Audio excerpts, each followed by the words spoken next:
Hello children, hope you all are safe, healthy and happy at home. In the last class, we tried to understand a story from your supplementary text. Today, let's go back to your prose text, First Flight, and we'll be learning the third chapter, two stories about flying. The third chapter has got two parts, his first flight and the black aeroplane. Today we'll be looking at the first part of the story, that is his first flight, by Liam O. Flaty. This is an account of a young bird who tries to make its first attempt to fly but is afraid of flying and is not confident. He feels that his wings would not support him. Despite his siblings flying fearlessly, though they had much shorter wings than this young seagull, he could not make an attempt to fly, or he did not have the courage to do so. So this lesson reflects on how one hesitates to take the first step. Once we take the first step boldly, then everything becomes easy. So, because the fear of suffering is worse than the suffering itself, as it has been rightly said. So, we need to learn to trust our abilities and to focus on our positive thoughts and to take the first step so that we succeed in life. So this particular story is about a young seagull. So let's see how the seagull is being helped to make its first flight. His first flight by Liam O. Flaty. The young seagull was alone on his ledge. His two brothers and his sister had already flown away the day before. He had been afraid to fly with them. Somehow, when he had taken a little run forward to the brink of the ledge and attempted to flap his wings, he became afraid. The great expanse of sea stretched down beneath, and it was such a long way down, miles down. He felt certain that his wings would never support him. So he bent his head and ran away back to the little hole. Now let's look at some of the bird meanings. Seagull is a bird that lives near the sea and has short legs, long wings and white and grey feathers. Ledge. It's a narrow horizontal shelf projecting from a wall. Here a cliff. A cliff means a sharp or you can say a long stretch of rock which you normally find in seas, sharp edges of rock where birds come and sit. Brink is the extreme edge of land before a steep slope or a body of water. Expanse is a wide continuous area of something. Here the expanse is of the sea. The young seagull was alone on his ledge. We saw what was ledge. It was a horizontal part of a wall which is projected, or here as I said it is the cliff, the large area of a rock, the sharp edge of the rock where birds often sit near the sea. So this seagull was sitting on the ledge and his brothers and sister had already flown and they were confident enough to fly, so they flew away. They had also made efforts and they could fly. This particular seagull was afraid to do so. So somehow he also tried. It is not that he did not make efforts. So he tried to move or bend a little forward to the brink of the ledge, but he was afraid. So he was afraid to see the great expanse of sea that was stretching below. When he saw below the sea, he became really scared and he thought, it's miles down, I have to fly and fly, so it won't be possible for me. He felt certain that his wings will not support him. So what did he do? he again went back to the little hole of the ledge. Now, even when each of his brothers and his little sister, whose wings were far shorter than his own, ran to the brink, flapped their wings and flew away, he failed to muster up. Muster up means to gather the courage to take the plunge which appeared to him so desperate. His father and mother had come around calling to him shrilly. Shrilly means an unpleasant sound, loud sound. Upbraiding means scolding him, threatening to let him starve on his ledge unless he flew away. But for the life of him, he could not move. Now let's look at the word meanings. Flapped means normally birds flap their wings. They move their wings up and down when flying or when they prepare themselves to fly. Muster, as I told, is gather. Plunge means jump or dive. Shrilly, with a high-pitched and piercing voice or sound. Upbraiding, scold.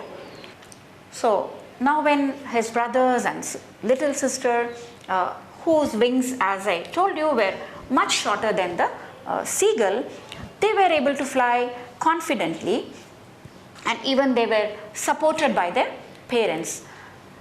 But this particular seagull failed to muster or gather the courage, and he felt so desperate. Okay, he felt very helpless that he is not able to fly, whereas all the other members, his brothers and his sister, all of them were flying in front of him. They were enjoying, and his father and mother had come around calling him. When they saw that he is not making an effort, to fly, he was just comfortable on the ledge. All the time he would act as though he is sleeping. So they threatened him. They scolded him. They threatened him of what? They threatened that he is not going to get his food unless and until he is going to make an effort to fly. But this particular seagull could not move. Now let's see what happens then. That was 24 hours ago. Since then, nobody had come near him. The day before, all day long, he had watched his parents flying about with his brothers and sister, perfecting them in the art of flight, teaching them how to skim the waves and how to dive for fish. He had in fact seen his older brother catch his first herring and devour it standing on a rock, while his parents circled round raising a proud cackle. And all the morning the whole family had walked about on the big plateau midway down the opposite cliff, taunting him with his cowardice. Herring means a soft finned sea fish. Devour means to eat quickly. Cackle, laugh in a loud, harsh way. Cowardice, lack of courage or lack of bravery. Now here what happened is, 24 hours back, it was 24 hours since nobody came near this seagull. It was waiting that somebody would come and offer him food. So he had watched his parents flying with his brother and sister, and they were also perfecting their art of flight. Flying is also an art which you acquire as you develop confidence and muster up your courage. So as his brothers and sister had mustered up the courage to fly, the parents were supporting, and they were also teaching them how to dive and catch fish also.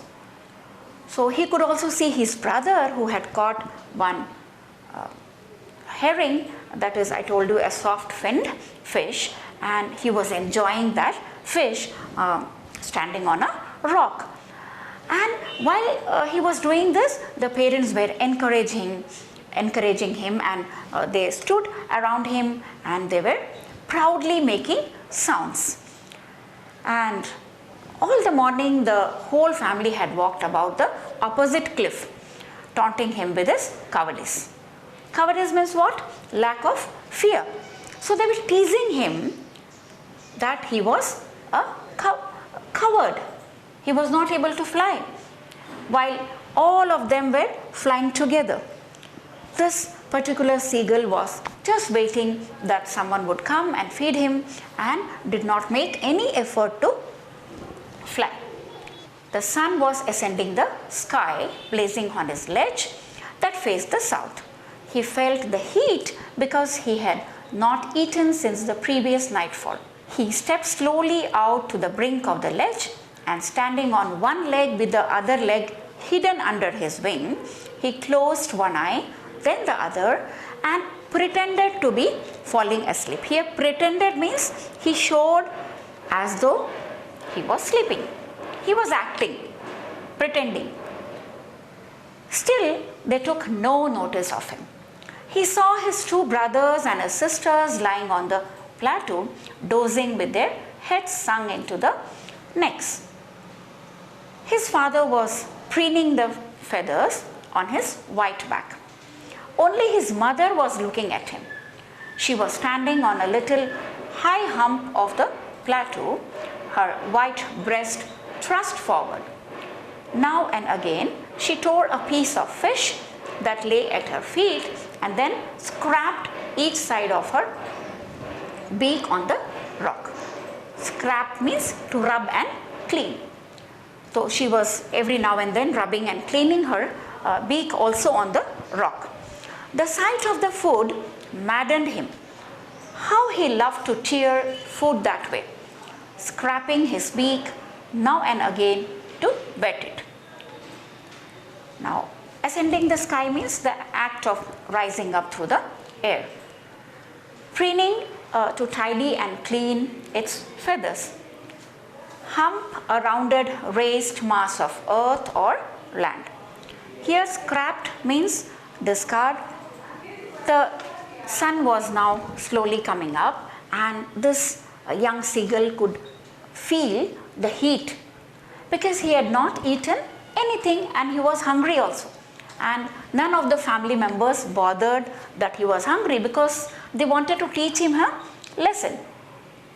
So he stepped slowly out to the brink of the ledge. So he tried to come out up to the edge of the that steep rock, and he tried to stand there with one leg under the other, and he closed his eyes and he acted as though he is sleeping, but he was not sleeping. He thought if he does so, his family members would notice him, but they did not notice him. And he saw his two brothers and his sister. They were dozing, they were with their heads sunk into their necks.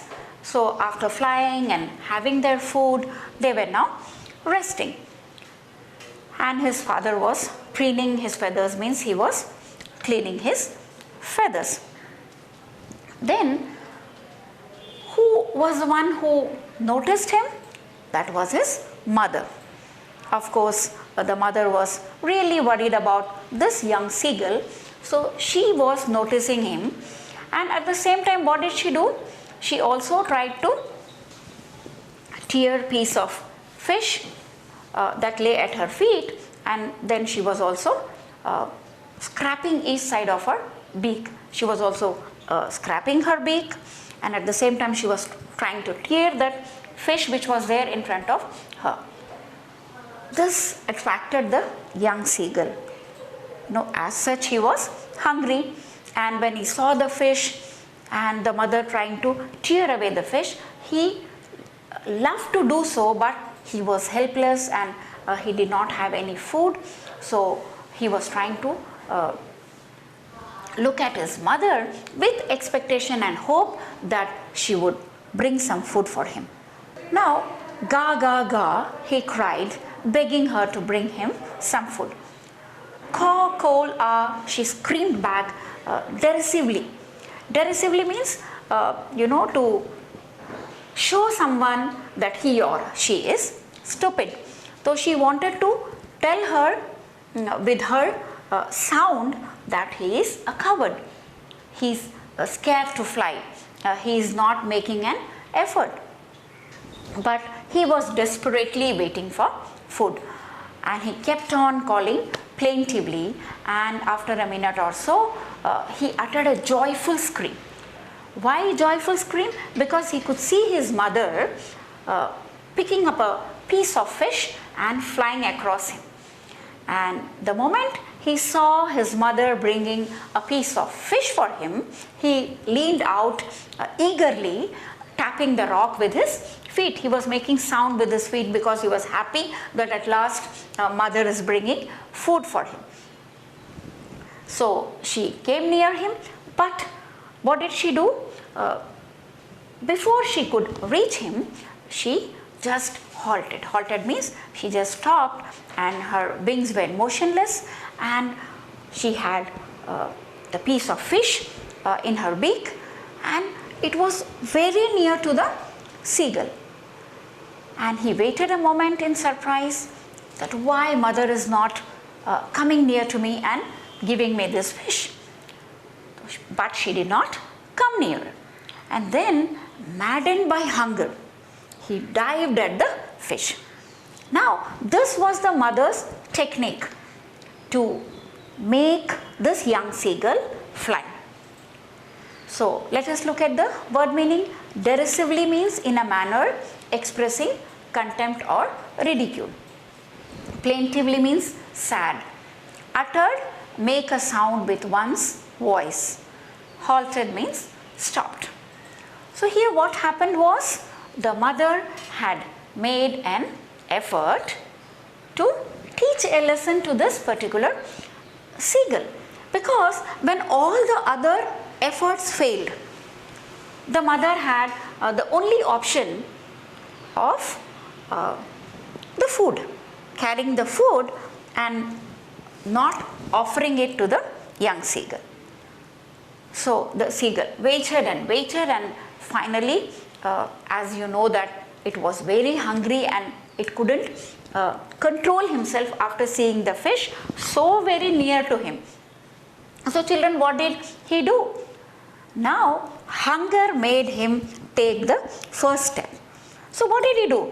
He dived without thinking about anything, without the thought of fear, without thinking about the expanse of sea. No fear of falling down.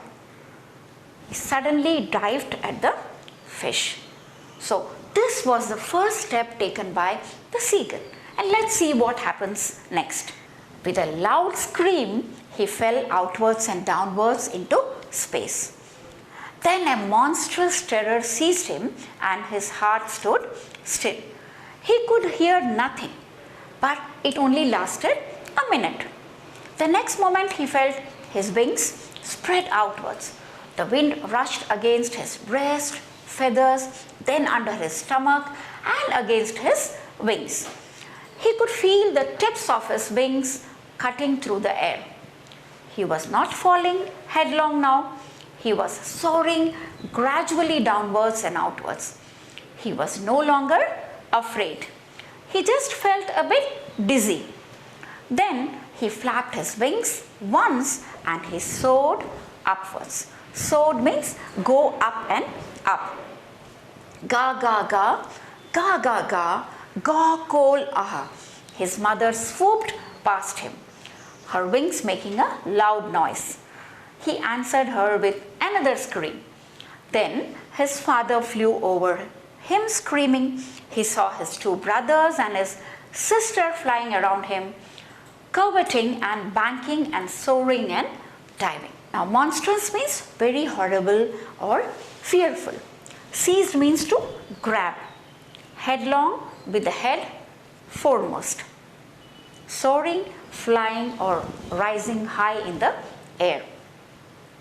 Swooped, especially here it refers to a bird, move rapidly downwards through the air. Curveting, perform a series of jumps on the hind legs. Now here what happened? The moment the seagull dived, it made an attempt, he screamed loudly because he was now in the open space. Then there was, of course, fear, a monstrous terror, and suddenly his heart stood still, but he could hear nothing. And this fear, dear children, was only for a minute. The next moment he felt his wings spread outwards. Now, since there was no fear, it made effort and slowly developed confidence, and it could feel the wind and it could fly freely with spreading its wings, and there was no fear of falling. And he was soaring, that means he was flying high and high. Now, slowly the fear was going out and confidence was being developed. So then what happened? Once he made an effort and he was flying, his mother was also very happy, and mother also supported him and encouraged him. And both of them were exchanging calls, talking to each other, making sounds. And slowly the father also came screaming, and his brothers and sister also came. Now all of them were there to support. So once he made an attempt, he took the first step, all the other members of the family were there to support him, to help him. And they were helping, and therefore he was soaring high also, and at the same time diving at the same time. Now, afterwards, he completely forgot that he had not always been able to fly. In the beginning, he thought that his wings won't support him, and he did not have the courage to fly. But now, since he was flying, he forgot that he was once unable to fly, or he did not have the courage. He was just able to soar high and high, and he was making loud sounds. And he was near the sea now, flying straight over it and facing straight out over the ocean. And he saw a vast green sea beneath him, with little ridges moving over it, and he turned his beak sideways and cawed amusedly. Shrieking means making a high-pitched, piercing cry or sound. It is either out of anger, fear, or either out of excitement. Here, this shrieking was out of excitement as he was flying higher and higher. Shrilly means loudly and forcefully. Ridges, a long narrow hilltop, mountain range or watershed. Cawed means utter a caw or utter a sound. Now, as we saw in the paragraph, the fear was totally gone, and this young seagull was confident enough and was flying over the sea, over the ocean, and he was very happy to see the vast green sea beneath him and also the little ridges, and he was making sounds out of excitement. Now, his parents and his brothers and sister had landed on this green flooring ahead of him. Ahead of him means before him. Now he was flying high, he had to come down now, isn't it? He had to come down back to his abode. So they were beckoning him. Beckoning means they were waving or nodding, making signals, calling him shrilly, making loud sounds. He dropped his legs to stand on the green sea. Again, flying, he was doing very confidently. Now when again he had to land, little fear was there that his feet would sink in the water. And therefore he screamed with fright and attempted to rise again, flapping his wings.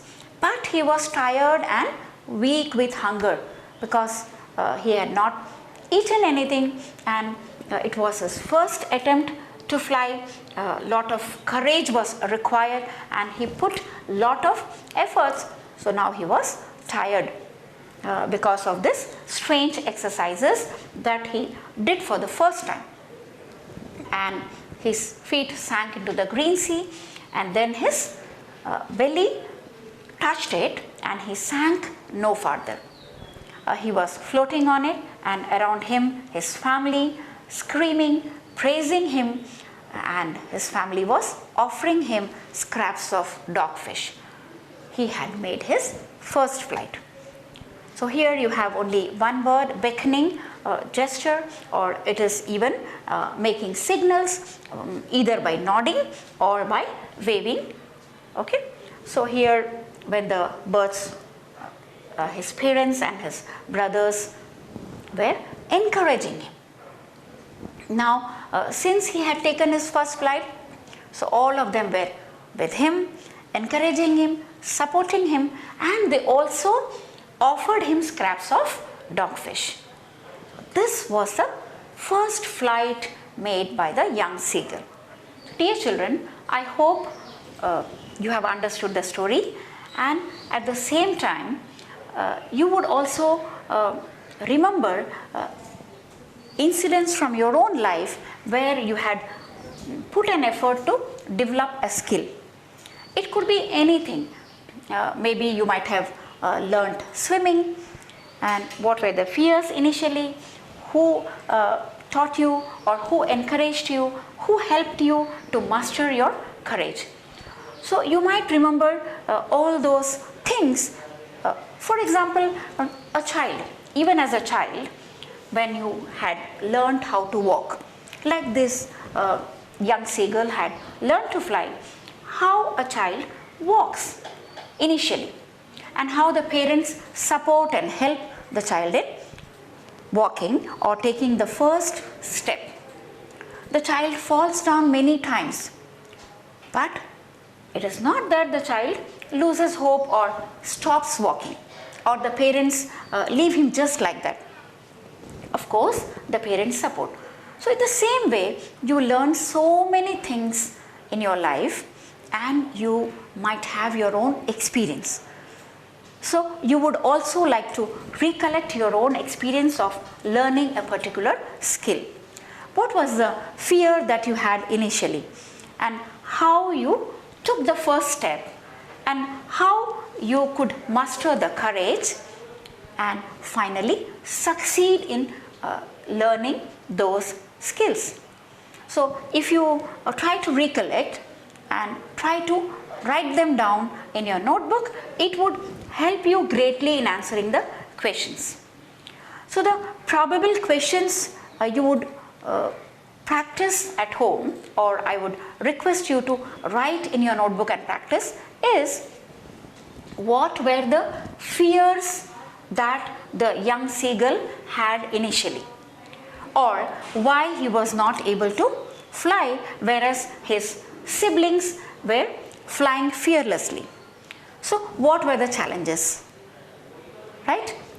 So this could be one question, and we had seen in the story what were the challenges the seagull faced. It thought that its wings would not support him, and he was initially waiting for his family members to come and feed him because he was reluctant to fly. So what were the challenges? Lack of confidence. So these could be the clues for writing the answer. And then, how did the parents of the young seagull help him to fly? Or what were the steps taken by the mother of the seagull to help him or to encourage him to fly? Or how did the young seagull make his first flight? So this is the most important question. The efforts, the first step taken by the young seagull, and how did the mother support? We know that the mother had no other option left except the fish in her beak. She knew that the young seagull was hungry, and therefore this way of taking the fish in her beak and not reaching her directly was a great step taken, and that worked. She was successful in making the young seagull fly. So how did she bring the piece of fish? And even before that, how she was, tearing the piece of fish. She knew that the seagull was hungry, so she was rubbing and sharpening her beak, and she was tearing the piece of fish. And the young seagull was just looking at the mother, and he was just waiting for the mother to come. So, and then how she flew across with a piece of fish in her beak, and how she reached the seagull and halted, and how she forced the seagull to dive for the food. So these are some of the questions which you must write in your notebook and practice. And then read the story carefully again and try to make the key points, so that it will be helpful for you to write down the answers. And also, as I told you, character sketch describing the young seagull. Okay, you can maybe write a paragraph. As in the writing skills, we have been practicing to write paragraphs. So you can write a small paragraph about the young seagull, about his initial fear, and then his attitude towards making the first flight, and his fears of making the first effort to fly, and then how his mother helped him in making the first flight. I hope you would read the story again and try to write down the answers. In the next class, we will be looking at the second part, or the second story here in the third chapter, that is the black aeroplane. Until then, take care, stay safe, stay at home.